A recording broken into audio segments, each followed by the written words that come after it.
Don't ever change for anybody. Don't ever trade your soul. Don't even listen to him. He don't know nothing at all. Try not to get too involved, but really it's breaking my heart how you keep changing for him. Never forget who you are. Hey guys, I hope you guys are good. Well, I just have I'm gonna take off my nails.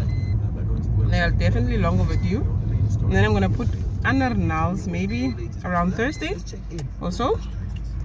But yeah, we have a wedding that we're going to go to, so that's why I'm pampering myself. Ooh.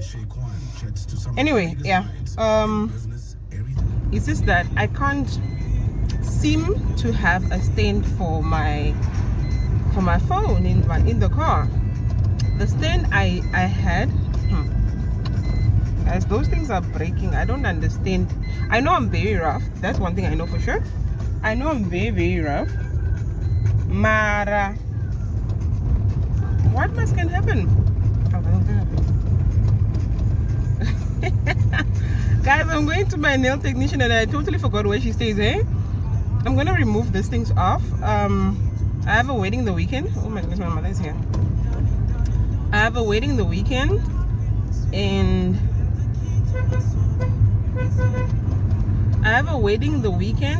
okay, my mom was at my grandmother's house. I just passed their house. I'm in my grandmother's house. Anyway, I have a wedding the weekend, and so I have to take these things off. And the thing is that the stains, guys, Mina, I don't know why don't they like me. I know I'm a very, very rough girl. Mara, I say, anyway, I'm gonna take this off. These are your midweeks vlogs. I'm gonna take this off and then I'm gonna go and look for the kids and then drop them off. I don't have kids, guys. I don't have kids. I just transport kids for a Zula package. Anyway, see you guys on the flip side whenever I decide to pick up the camera again in this week. I love you.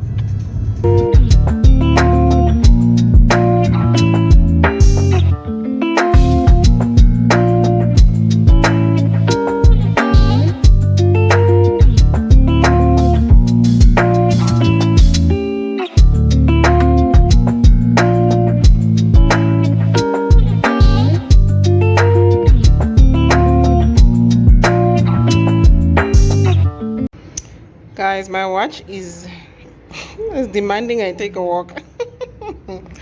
Yeah, anyway, it's just $70 for toes and nails to actually remove them. I'll definitely put her handle somewhere.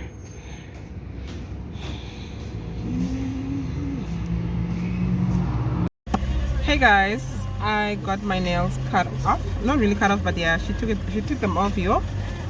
I'm in traffic and it's crazy. Oh my word, it's crazy hot. Yeah, Windhoek is hot, guys. Windhoek is bloody hot. But yeah, anyway, we are going to do our nails on Thursday because we're traveling on Friday. Anyway, I just wanted to, you know what, I have a quiz because I need to go for a body massage. But the problem is that I'm going to be traveling on Friday, and when I come back I'm going to be very tired. Do you guys think I should actually go this week or should I go when I come back? Because yeah, someone is calling me. I'm going to take this call and come back to you guys.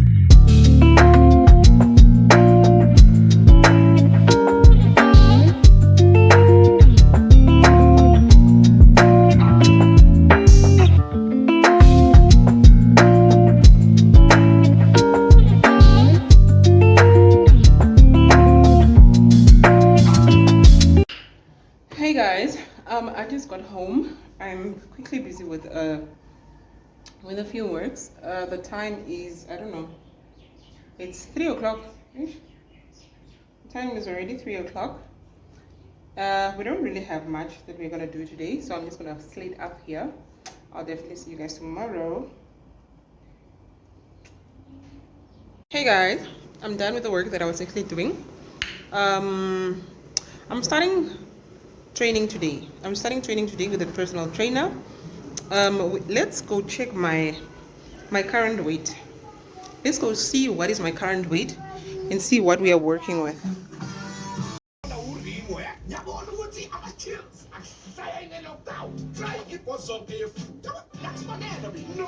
Hi guys.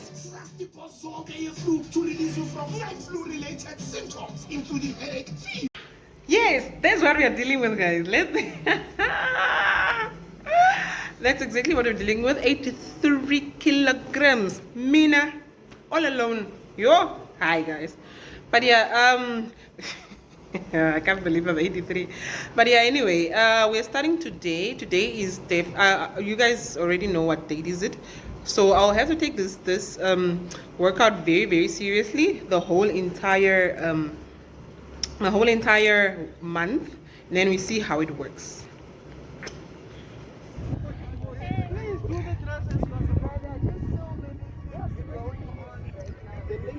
Yes guys, we are working out. This is my first day. We'll definitely see how it goes. It's a lot of running because I'm actually trying to lose all of this. But yeah. Hey guys, I hope you guys are well. Bueno.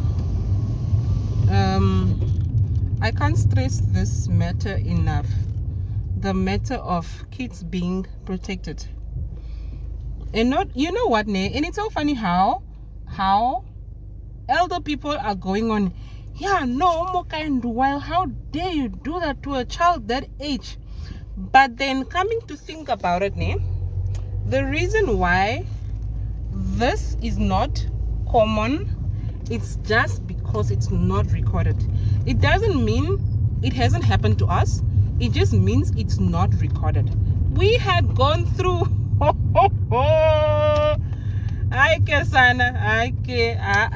we went through a lot, guys, but it just wasn't recorded. So that makes the difference. That's the only difference that there is. There is a lot of abuse happening to children, but because it's not recorded, people feel like whoever is recorded is a monster. Guys, please protect your children. Please protect your children. Hey guys, I hope you guys are well. I'm coming from practice. On my way home now. I did a lot of running actually. Ooh, the lighting is sexy. What's that? Anyway, I did a lot of running, and because it was my first day. What is that? Because it was my first day, the coach said it's fine. We're going to take it slow, which is jogging for 45 minutes around the field. I don't know if you saw that field, but yeah, that's the drill. Next, I'm just definitely going to do the usual: go home, fit bay, eat correctly, and go to the shop later, and then go to the shop until 8, and that will be done. That will be my day.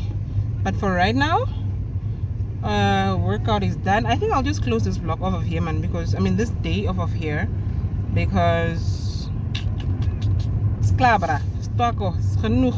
It's klaar. Sharp. Check till tomorrow. Good morning, my good people. I hope you guys are well. I'm coming from Yusuf. I had to buy this for the weekend because the other weekend I was actually out and I didn't have a cooler box and it was horrible. My food did not really go bad, but I'd rather have a cooler box. And I bought this was $200. This was $19. I'm really trying to actually come down with my weight because it's just crazy and I'm not in the mood. And I bought 2 school books. No, I bought 1 book for the shop and 1 book for school because my books are actually finished. I need to most certainly replace them. Yeah, that's I think that's all activities for today.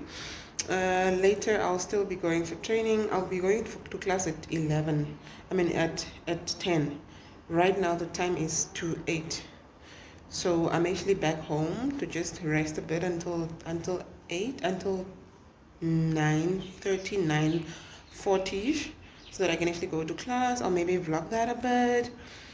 But yeah, that's the morning routine for right now. Hey guys, I am done with class. I'm going to Vernil. I need pencils. I need a red pen.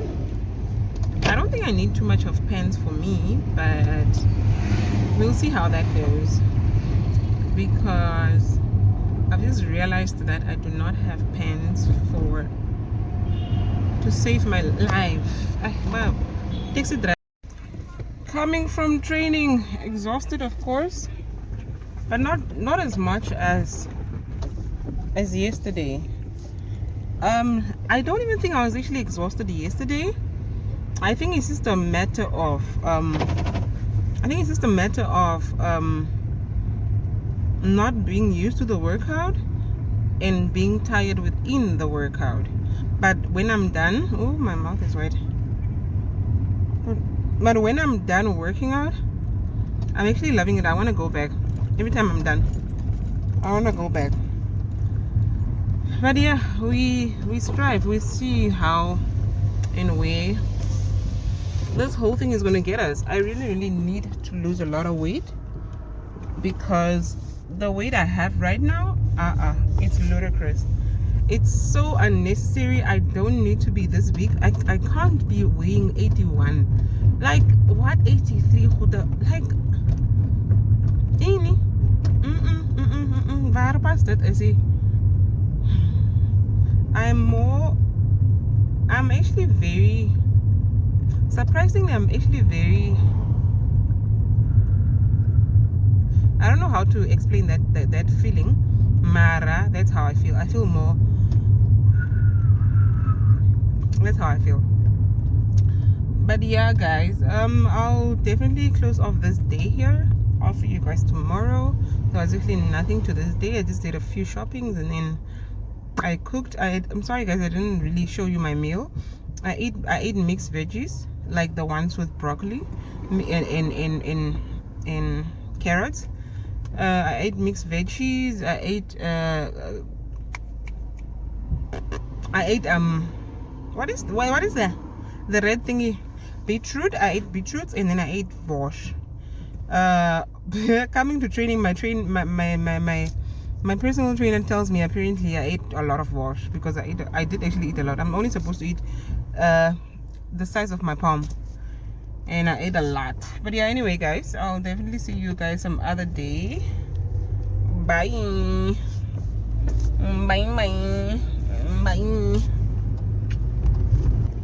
Oh my word guys, I wish you guys could see this place. Like, I wish you guys could see it. Like, what the fuck? Oh well, I don't think my car can go up here, but let's try. Or it's gonna be dirty when it goes up. Like, where do I even enter? Oh my word guys, this is so sexy. This building open. Oh my goodness guys, I don't know if you guys can see this, but yo, this is so cute. But yeah, we're gonna go inside there. Anyway, we have a workshop there. Hopefully the first lady is also gonna attend, but this is massive. I would have never thought, like, what? Yeah, okay. Hey guys, I'm so sorry I've not picked up the camera in forever, because the day was crazy good though. But anyway, we are at the Be Free mental health conversation going on here. So yeah, with that being said, I'm so excited to actually go through this. I don't know if I should actually video that whole entire, I don't know if I should actually vlog that whole entire thing. Bruh guys, I'm hungry. I ate an egg in the morning.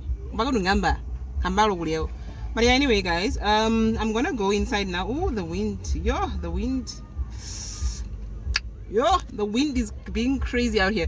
But yeah, anyway, I'm gonna go inside now, and I'm gonna definitely vlog a bit. And I would like to, I think I want to make this content because it's mental health, and I'm very keen on mental health and stuff like that. So yeah, no, I think I'm gonna definitely vlog this whole entire situation. But yeah, I'll see you guys on the flip side. Hey guys, I'm going to take you guys along to this whole entire building. I just want to see what it's all about and how it's made and what it actually looks like. So yeah, here we go. Here goes nothing.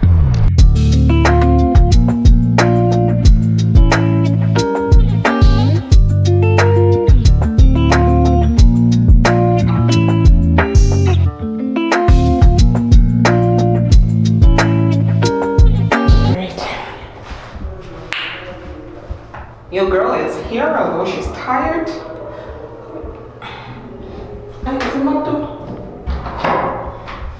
Your girl is here. She's trying to make this content for you guys. We are tired, but we are pushing. Yeah, guys. So that's I'll definitely record this whole thing because it's something close to my heart, mental health. So yeah, if you guys are gonna tune in, you're gonna be surprised.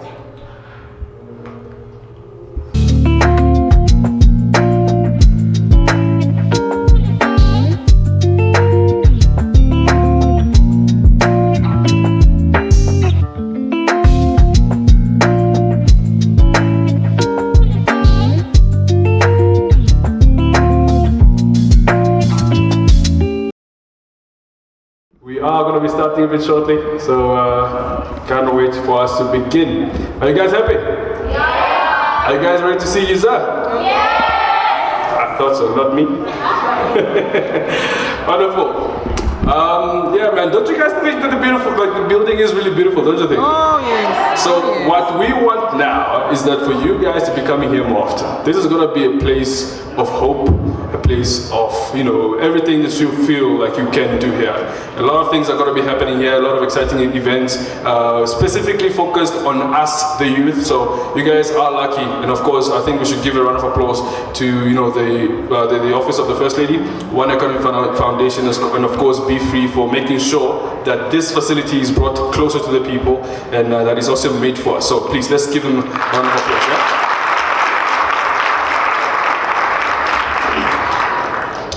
Wonderful. So before we get into the thick of things, I think it's safe that we maybe just give a, you know, rise for the national anthem. I know that you guys already sang it at the school, but please, can we rise and just sing the national anthem?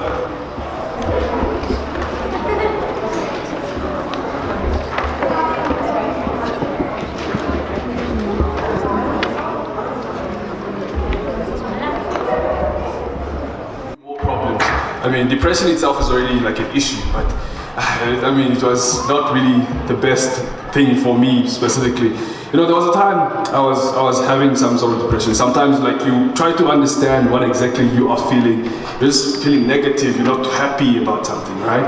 And of course, I can't tell my parents about it, because I mean, if you go to your parents and you tell them, "Mommy or Daddy, I'm depressed," you know how black parents are.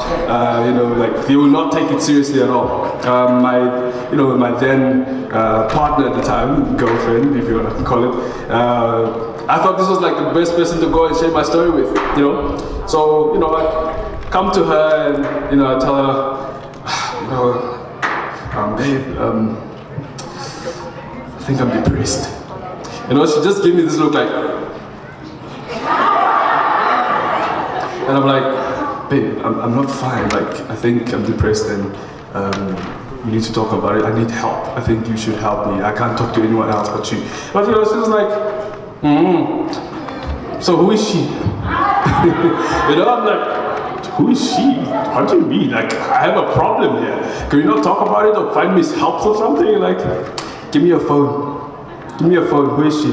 I'm like, babe, come on, man. Let's do something about this. So she's like, Tommy, I knew he was cheating on me. I think it's a standard big girl.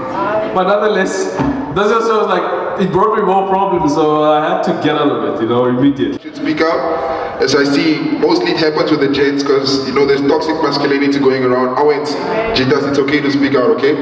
It's okay if you're going through something. These charities are not going to take it because they're not going to not take it because you have a problem or something. Okay? It's okay to speak out. It's okay to say what you have on your mind. Okay? So for me, it was like that growing up. In the public schools of Namibia. It's always like it's a morphe and whatever. So I went through that. But guys, speak out. Speak out. Okay? It's fine. Round of applause to that. Thank you so much. You see, this is the reality. This is the reality. People go through things and people will talk, people will say things, people will judge you, but come on man, we're human. And this is the right stage of your life where you need to be free and of course speak out and of course find help. So you don't even have money for taxi, now you have to walk from Yanmor to Katatura and you don't even want to tell people these things because you are ashamed. So young people are going through so many things, and I think it's financial and I think it's also relational. Basically, the relational, number one is between the parents and the family, and number two, between not knowing that this boyfriend or girlfriend is not right for you.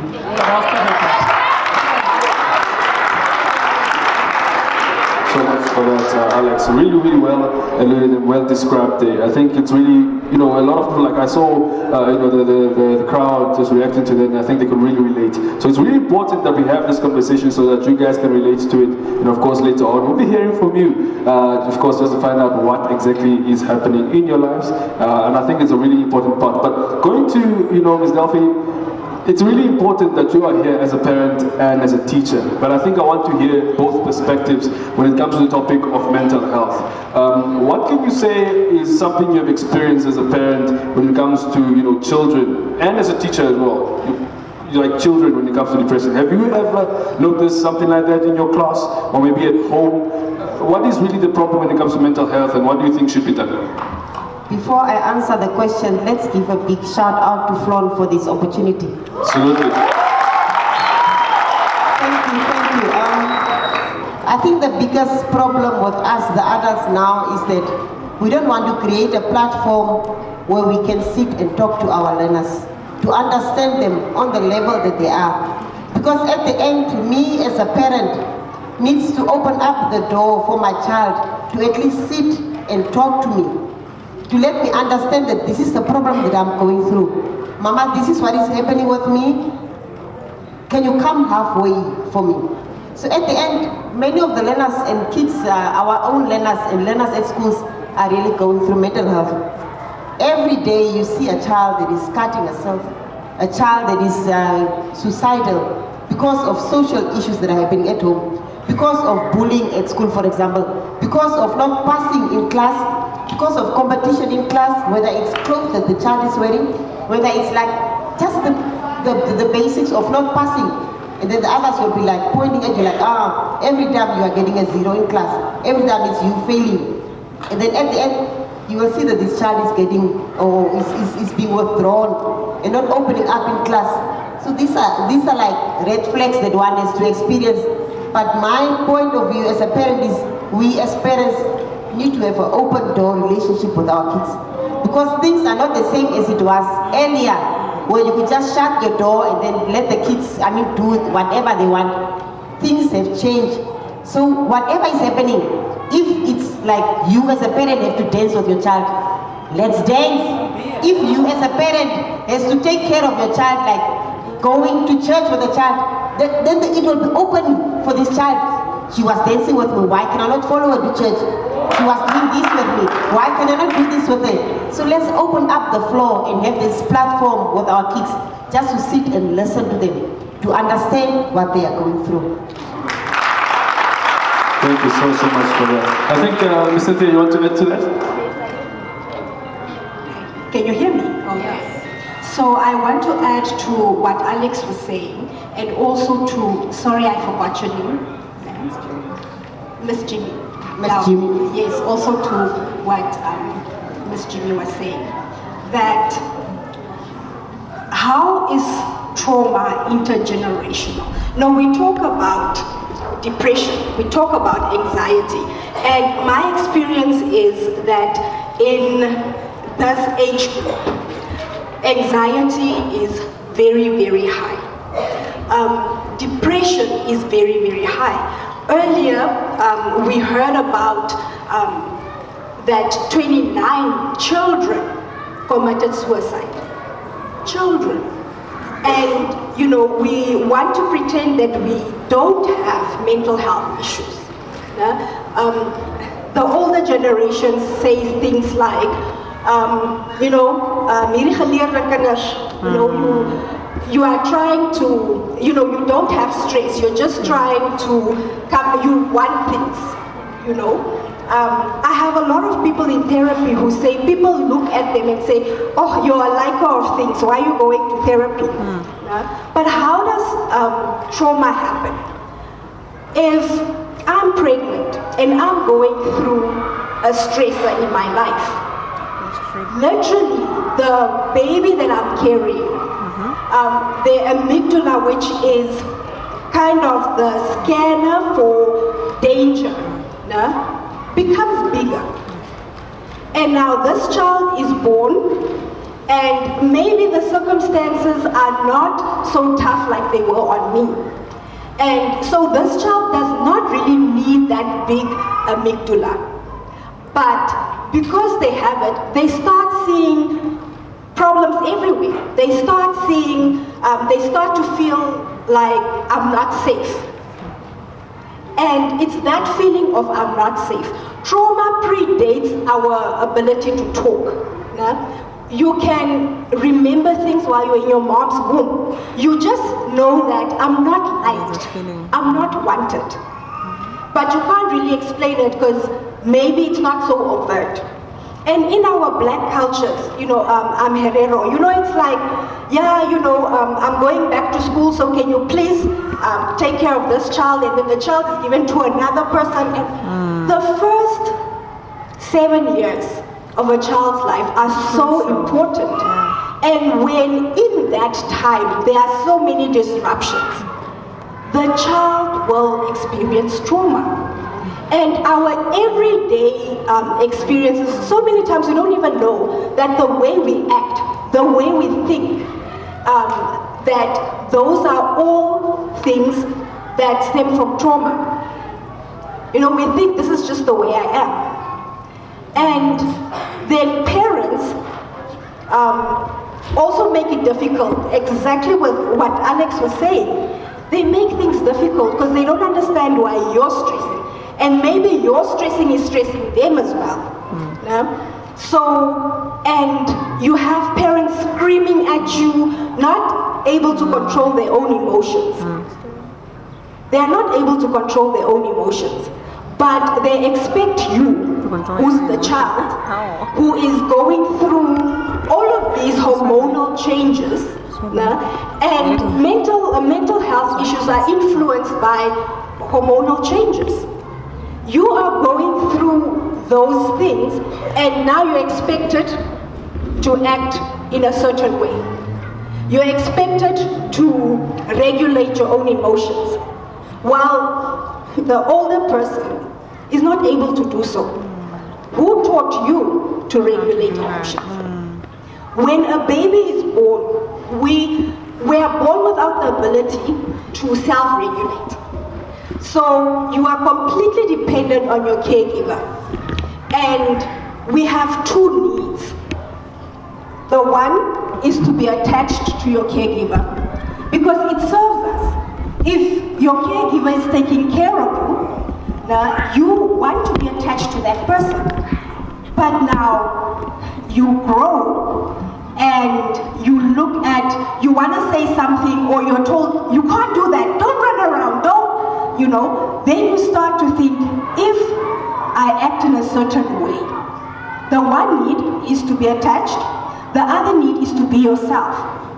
But now, because you need to be attached, you need someone to take care of you, because if they don't take care of you, you're gonna die. So you start changing who you are. You start acting in ways to be accepted. So the need for attachment overrides the need to be yourself. And then you come to adolescence where you now want to direct them, but you can't because you don't have the relationship. you know, and now it seems like you're just forcing things and you're getting upset that the person is not listening to you. But what happened to the relationship? Keep the relationship before they get to adolescence. And when they get to adolescence, they will want to follow you. And they don't respond to threats. They don't respond to, you know, the way we speak to them. But if you inspire your children, they will want to emulate you. Thank you so much. Wonderful touch. I think I want to just go back to a point that you made about parents and, you know, creating a safe space for them. You know, some parents might say, well, you know, I love you, you are my child, I don't want you to do certain things, or I'm stopping you from doing certain things because I want you to be safe. I don't want to give you the ultimate freedom because the world is dangerous out there. But to a kid or to a child listening to those things, they might say, well, but you hate me, or you don't love me, or, you know, why am I not free? On this kind of stuff, which obviously might also lead to depression. What do you think, you know, is a thing that needs to be understood between the parent and the child to really know that there are... Obviously, it will come to a point where there's so much going on in your mind because there's not much to do, as in there's no social activities or extramural activities. So then it was a thing of like realizing about so many situations like going on around in your household, because it was a thing of no, I have a lot of things to do. I have schoolwork, I have activities after this, like you're not thinking about your life at the moment. So then I had to find out about these things and they were quite touching, which led me into a depression road, anxiety, bipolar and personal disorder, as well as acceptance as well. So also the phase of like going into your teenage life, changing bodily wise as well, that kind of affected me in a way, and contributing to that, it said it has a ripple effect, which is a chain effect. So it also affected my academic performance in a way as well. So the way I can say I overcame this was through first of all, I would say you have to accept yourself for who you are and what you're going through. If you're not willing to take that step to try and fix your life, it's not going to happen. I mean, yeah, you're going to get help from various resources, but it's not going to help you if you yourself are not willing to help yourself as a human. I mean, at the end of the day, it's only you who has yourself and no one else, and not anyone's opinion matters to yourself, but your opinion as well. So then it was a thing of me joining mental health organizations and mostly attending workshops as well that would help me express myself and learn a thing or two from it as well.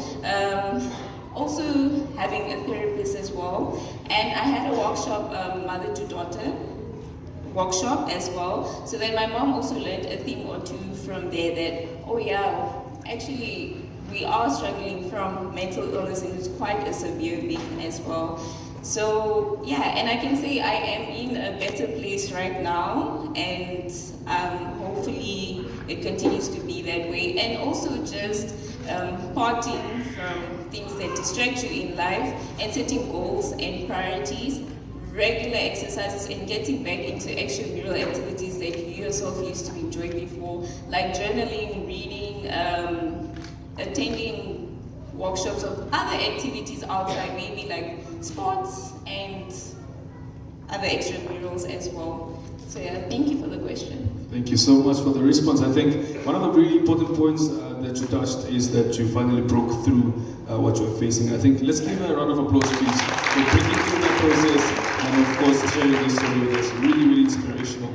Emmanuel, I want to ask you the same question as well. If you could just maybe share a personal experience with you or somebody you knew had a mental health challenge, and maybe what you did to go, beyond that and find yourself again and also help the person who was going through that, please. Personally, during my primary school years, I was someone that has experienced severe bullying in school, right? And this is something that I don't really share much, because it put me in a situation where I had to develop a wall between myself and society, between myself and the next person that wanted to approach for help, right? So during my primary school years, as I've stated, I've suffered severe bullying, especially from grades 1, 2, 3, 4, and 5. There was this particular day after school where I was going home, right? I schooled at People's Primary just here. Now, I'm going home, and then a brother and a sister, like, two of them are walking down the side, one with my friends here. We were making jokes, we were laughing, you know, and then, I don't know what they were told. The brother just comes and then hits me in my face, right? And this was in front of all my friends, all the other school kids who were going home, right? And then I was bleeding severely, you understand? And then the following days, weeks, months that came, you could tell that people were still talking about that situation. You could tell that they were making fun of it, pointing, no, he's the one that was slept outside the schoolyard. Yeah, he's the one that was slept by who, you understand? Not just that, many other instances at school, inside the schoolyard as well, you understand? Kids always used to make fun of me for being from an underprivileged background, for looking a certain way, dressing a certain way, acting a particular type of way, you understand? So it kind of put me in a situation where I felt alienated from society. I don't feel welcome, this is not a safe space for me, so how necessarily am I supposed to cope in an environment that I'm supposed to feel safe in, you understand? So then, I started to reciprocate the energy, you understand? A bully was once a victim of bullying, you understand? You don't just wake up one morning and decide, okay, I'm going to hit you in the face, you understand? Something must have happened for you to develop that violent reaction, that violent chain of reaction, you understand? So I was in a situation where I was reciprocating that violent energy. I became someone that was violent. I didn't I wasn't a sociable person, you understand? If I'm in a group, I have to make fun of someone or I have to hit someone. That was the type of person I became. Up until the point where I reached high school level and I went to Yanyo, right? They have a program called Star for Life. Now we had a coach, her name was Coach Ethel, right? So Coach Ethel, with her program called the Health Awareness and the Peer Educators Club, they had activities where they spoke about issues such as mental health, your personal well-being, personal hygiene, and joining those kind of activities really opened my perception of the world, right? It helped me accept that I went through bullying, and it helped me develop a self-esteem and confidence, right? So that I don't go out there and shun myself from society. So having those kind of initiatives at school, like your Staff Life, your Dreams Girls Club, and all those other programs, it really helps one develop that self-esteem and provides a platform where you can actually accept your situation, whatever it might be, and move on with your life, because you cannot change without accepting what you've gone through, you understand? You'll have to accept it, you'll have to grow through it, and then you will thrive. That is the only way you're going to accept. Thank you so much. You're so great. You're really Alex, I think he really touched on a very important point that I wanted to ask with you as well. And what he touched on, of course, is people talking about you in a certain way, talking about judging you. In fact, why do you think us as young people, we care so much about what they say about us that it affects us to the point where we fall into depression? Why does that happen?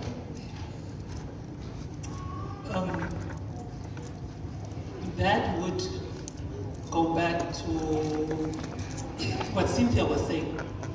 It will go back to what Cynthia was saying. Adolescence is a very important aspect of our being. In developmental psychology, I think it's one of the most important periods of life. It is known as the transformative years, it is known as the transition, because now you're no longer a child, but you're not an adult.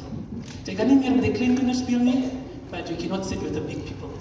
You can no longer play in the street, you can no longer play street soccer, but you cannot also no longer go to the bar. So it's a very confusing space to be in. And I really don't want to go into the complexities of neuroscience that Cynthia mentioned. But in the adolescence period, our brain changes, the amygdala, and the amygdala is actually a section of the brain that functions and regulates our sexual urges, the desires to be high, risky behavior. It controls our feelings. So because that part of our brain during adolescence is far more advanced and evolved than the other parts of our body that should regulate and say, Alex. Because the other part that has to regulate and say control it is not developed to that point. Now you are a person that is seen as promiscuous and drinking and those things. So during adolescence as well, John, is also a period where you form identity. Who am I? What am I?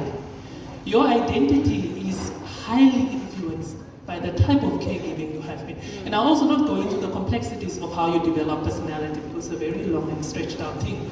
But if you really did not have a good foundation, if you did not have a parent that was there, that was loving, that helped you build a good foundation for you to say, now, even if this happens. And the important thing about building a good foundation is knowing that somebody can love you, somebody can love you and say no. And when somebody can say no, what we do, the first thing that we do is, this person does not love me. This person does not like me. There must be something wrong with me. Just because the person said no. You want to go to the disco, your mother said no. Now because your mother said no, you are like, there's something wrong with me. Even my father ran away. All those things come flooding in just because of a no. And that is because there was no foundational love that was going on between your family, your mother, your brother, and those things. Now, because this thing has become a concrete part of your life, you go out into the society, into the world. Now, every time, and this is also something that I usually do, every time it's something as small as somebody not replying to your SMS. 2 hours have gone by and you have not replied to my SMS. You don't love me.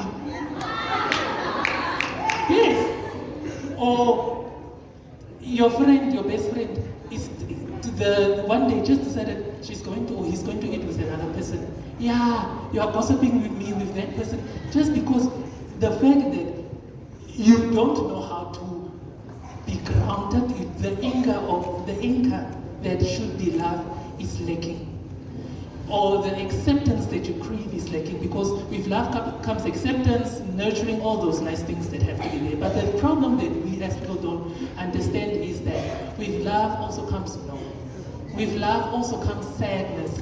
And all emotions are valid, all actions are not. So somebody can love you, but they don't have to beat you. Somebody can be angry, but they don't have to beat you.